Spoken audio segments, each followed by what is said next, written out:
দুধ ছানা ছাড়াই 10 মিনিটে বানানো এই মিষ্টি যেন মিষ্টি না, অমৃত। হ্যালো এভরিওয়ান, আসসালামু আলাইকুম। আজ আপনাদের সাথে এমন একটা মিষ্টি রেসিপি শেয়ার করেছি যেটা বানানোর জন্য দুধ ছানা কিছুই লাগবে না, আর এটা খাওয়ার পর আপনিও বলবেন এটা মিষ্টি না, এটা জাস্ট অমৃত, মুখে দিলেই মিলিয়ে যায়। চলুন তাহলে ঝটপট বানিয়ে ফেলি। তো একটা বাটির মধ্যে আমি ঘি নিয়েছি, এখানে আমি 2 টেবিল চামচ ঘি নিয়েছি, আর এই মেজারমেন্টের জন্য 2 টেবিল চামচ ঘি লাগবে। আর দিচ্ছি আমি 2 চা চামচ সয়াবিন তেল আর 2 টেবিল চামচ ঘিকে আমি খুব ভালো করে মিশিয়ে নিয়েছি। অবশ্যই খুব ভালো করে তেল আর ঘিটাকে মিশিয়ে নিতে হবে। দেখেন ঠিক এভাবে মিশিয়ে নিতে হবে। আমার তেল আর ঘিটা মিশানো হয়েছে। এখন এর মধ্যে আমি দিচ্ছি 1 কাপ সুজি, মেজারমেন্ট কাপের 1 কাপ পরিমাণে সুজি দিয়ে দিয়েছি। তারপর এখানে আমি 1 চিমটি লবণ দিয়েছি, আপনারা চাইলে লবণটা নাও দিতে পারেন, তবে আমার কাছে লবণটা দেওয়ার পর খেতে আরও বেশি ভালো লেগেছে। এখন আমি চামচ দিয়ে ঘি আর সুজিটাকে খুব ভালো করে মিশিয়ে নিব, মানে তেল ঘি আর সুজি চামচ দিয়ে খুব ভালো করে মিশিয়ে নিচ্ছি। আমি চামচ দিয়ে একটু ডলে ডলে মিশিয়ে নিচ্ছি, আপনারা এই কাজটা হাত দিয়েও করতে পারেন, তবে ঘি হাতের মধ্যে বেশি লেগে যায়, তাই আমি এখানে হাত দিয়ে ইউজ করিনি। আমি চামচ দিয়েই সুন্দরভাবে ঘিটা সুজির সাথে মিশিয়ে নিচ্ছি। অবশ্যই খুব ভালো করে মেশাতে হবে। দেখেন কোথাও কিন্তু কোনো জায়গায় ঘিয়ের বা তেলের দলা নেই, ঘি আর সুজি মিলেমিশে একাকার হয়ে গিয়েছে। তো এখন এর মধ্যে আমি দিচ্ছি 2 টেবিল চামচ গুঁড়া দুধ। অবশ্যই দুধটা ইউজ করার চেষ্টা করবেন।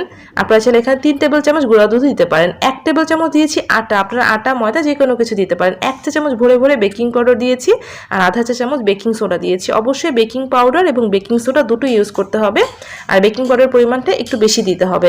এখন এই সব কিছুকে আমি খুব ভালো করে মিশিয়ে নিচ্ছি, একটু চামচ দিয়ে মিক্সড করে নিয়েছি। তারপর আমি এখন হাত দিয়ে মিশিয়ে নিব, যেহেতু বেকিং সোডার দানাভাব রয়েছে, তো এটাকে হাত দিয়ে ভালোভাবে মিশিয়ে নিতে হবে।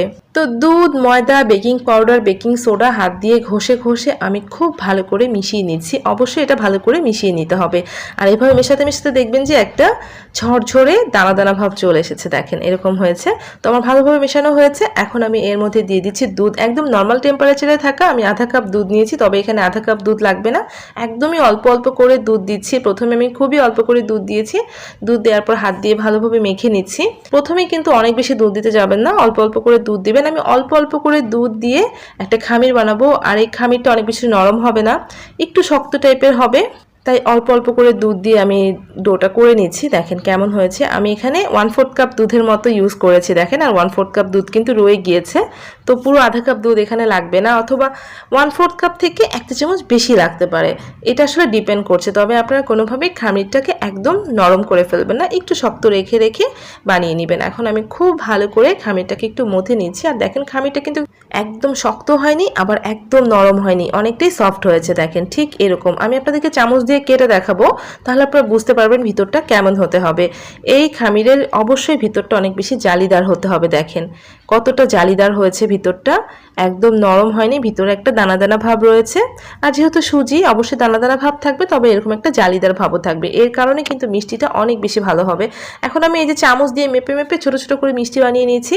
তো এইভাবে চামচ দিয়ে কেটে কেটে আমি সবগুলো বল বানিয়ে নিই, তারপর মিষ্টিগুলো বানিয়ে নিব। এর মধ্যে আপনাদেরকে এখন আমি বানিয়ে একটা দেখাচ্ছি।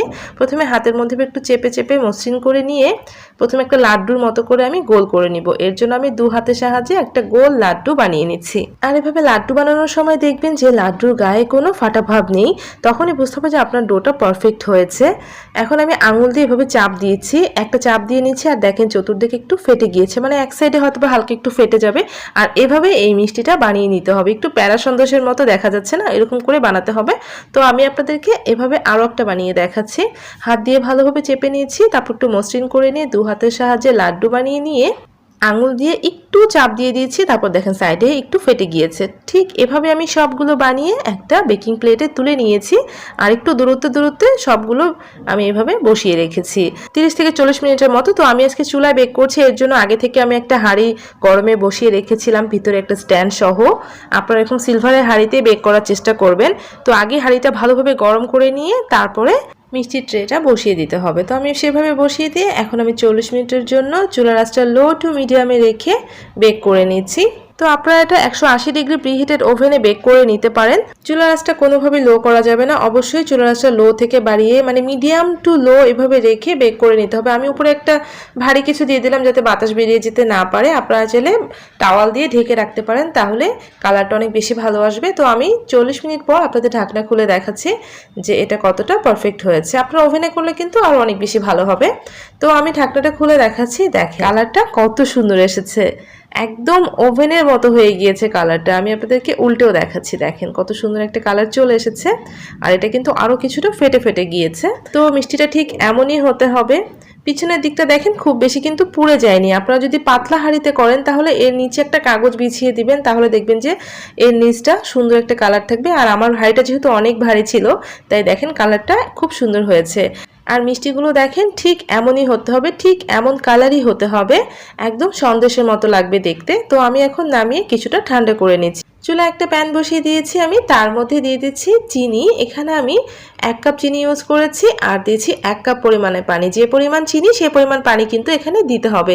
তো চুলার আঁচটা জ্বালিয়ে দিয়ে এখন আমি চিনিটাকে খুব ভালো করে গলিয়ে নিচ্ছি। আর চিনিটা যতক্ষণ না পুরোপুরি গলে যাচ্ছে ততক্ষণই কিন্তু জাল করে নিতে হবে। আর শিরাটা কোনোভাবে অতিরিক্ত ঘন আবার অতিরিক্ত পাতলা হওয়া যাবে না। তো এভাবে আমি জাল করে নিচ্ছি। চিনিটা কিন্তু পুরোপুরি গলে গিয়েছে। আর যখন দেখবেন যে এর মধ্যে একটু আঠা আঠা ভাব চলে এসেছে, ঠিক তখনই চুলার আঁচটা কমিয়ে দিয়ে আমি এখন এর মধ্যে দিয়ে দিচ্ছি বেক করে রাখা মিষ্টিগুলো। তবে মিষ্টিগুলো আপনারা একদম ঠান্ডা করেও দিতে পারেন, আবার একটু হালকা গরম রেখে দিতে পারেন। তবে বেশি গরম রেখে মিষ্টিগুলো দেওয়া যাবে না, তাই অবশ্যই একটু ঠান্ডা করে নিতে হবে। আর এখন আমি এই শিরার মধ্যে 1 থেকে 2 মিনিট জাল করে নিব। খুব বেশি না, 1 মিনিট সর্বোচ্চ 2 মিনিট জাল করে নিয়েছি। চুলার আঁচটা বন্ধ করে দিয়েছি। যেহেতু মিষ্টিগুলো আমার একদমই ঠান্ডা হয়ে গিয়েছিল, তাই আমি 1-2 মিনিট একটু জাল করে নিয়েছি। আপনারা যদি একটু গরম থাকে তাহলে আপনারা 1 মিনিটের বেশি জাল করে নেবেন না। তো এখন আমি মিষ্টিগুলোকে এই শিরার মধ্যে 1 ঘন্টার জন্য ডুবিয়ে রাখবো। তো আমি একটু নেড়ে চেড়ে দিলাম যাতে খুব ভালোভাবে শিরাটা ঢুকে যেতে পারে। তো আপনারা আধা ঘন্টাও রেখে দিতে পারেন, তো আমার মতো 1 ঘন্টাও রেখে দিতে পারেন। 1 ঘন্টা বা আধা ঘন্টা কিংবা তার থেকে বেশি সময় ধরে রাখলেও মিষ্টিগুলো অনেক বেশি পারফেক্ট হয়। দেখেন আমি আপনাদেরকে 1 ঘন্টা পরে মিষ্টিগুলো খুলে দেখাচ্ছি। কালারটা জাস্ট দেখেন, আর এটার ভিতরে একদম রস কিন্তু খুব ভালোভাবে ঢুকে গিয়েছে। আপনি যত সময় ধরে শিরার ভিতরে রাখবেন মিষ্টিগুলো কিন্তু তত বেশি সফট হবে আর রসটা তত ভালোভাবে ঢুকে যাবে। তো আধা ঘন্টাও ভালোভাবে রস ঢুকে যায়, আর 1 ঘন্টার বেশি রাখলে রসটা অনেক বেশি সোক করে নেয়, খেতেও বেশ ভালো লাগে। তো আমি 1 ঘন্টা রেখেছিলাম, দেখেন মিষ্টির ভিতরে রসটা কিভাবে ঢুকে গিয়েছে। আর মিষ্টিগুলো এতটাই সফট হয়ে যায় যে মুখে দিলেই মিলিয়ে যায়। আমি আপনাদেরকে 1 ঘন্টা পরে এটা কেটেও দেখালাম, দেখেন ভিতরে কতটা রস ঢুকে গিয়েছে আর কতটা সফট হয়েছে। এই মিষ্টির ঘ্রাণেই আপনি একদম পাগল হয়ে যাবেন, আর মুখে দিলে আপনি এক কথাই বলবেন এটা মিষ্টি না, এটা অমৃত। এতটাই মজা, দুধ ছানা ছাড়া যে এই মিষ্টি এত মজা হয়, না বানালে আপনি বিশ্বাসই করবেন না। অবশ্যই একবার বানিয়ে দেখবেন, আর একবার বানালে আপনি এটা বারবারই বানাতে যাবেন। রেসিপি ভালো লাগলে প্লিজ রেসিপিটাতে লাইক দিয়ে চ্যানেলটা সাবস্ক্রাইব করতে ভুলবেন না। সবাই ভালো থাকবেন, আল্লাহ হাফেজ।